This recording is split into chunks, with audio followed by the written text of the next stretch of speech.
வீடியோவில் என்ன பார்க்க போகிறோம் அப்படின்னா, ஆட்டம்னா என்ன, மாலிகுல்னா என்ன, இதோட டிஃப்ரென்ஸ் என்ன அப்படிங்கிறதுலாம் பார்க்க போகிறோம். ஆட்டம் வந்து ஸ்மாலஸ்ட் யூனிட், ஓகேவா? எல்லா மேட்டர்ஸ்க்கும் இதுதான் ஒரு பேசிக்கான பில்டிங் பிளாக். இதில் வந்து புரோட்டான், நியூட்ரான் அண்ட் எலக்ட்ரான் வந்து ப்ரெசென்ட் ஆகிருக்கும்.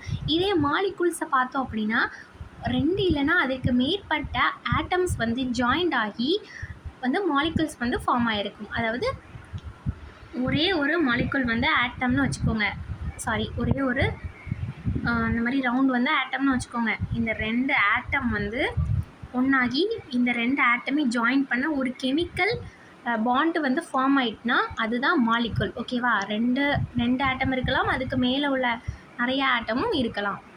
இந்த ஆட்டமில் வந்து proton, neutron and electron present ஆகிருக்கும். எக்ஸாம்பிளாக வந்து ஹைட்ரஜன் அண்ட் ஆக்சிஜன். இப்போது மாலிகுலில் பார்த்தோம் அப்படின்னா வாட்டர் மாலிகுல் எடுத்துடலாம். வாட்டர் மாலிகுலில் வந்து ஹைட்ரஜன் ஆட்டமும் இருக்கும், ஆக்சிஜன் ஆட்டமும் இருக்கும். 2 ஆட்டமும் கெமிக்கல் பாண்ட்னால் கம்பைன் பண்ணி இருக்கும். தென் இந்த பிக்சர் பாருங்கள். இது வந்து வாட்டரோட மாலிகுலர் ஃபார்முலா என்னது? H2O. 2 ஹைட்ரஜன் அயான், இது வந்து ஆட்டமாக தான் கன்சிடர் பண்ணுறாங்க. தென் ஒரு ஆக்சிஜன் ஆட்டம் இருக்குது, ஓகேவா? இந்த 3 சேர்றதுனால இது வந்து மாலிகுல். இதே இது இந்த ஹைட்ரஜன் அயான் மட்டும் இருந்துச்சுன்னா அது வந்து ஆட்டம். Okay, thank you all.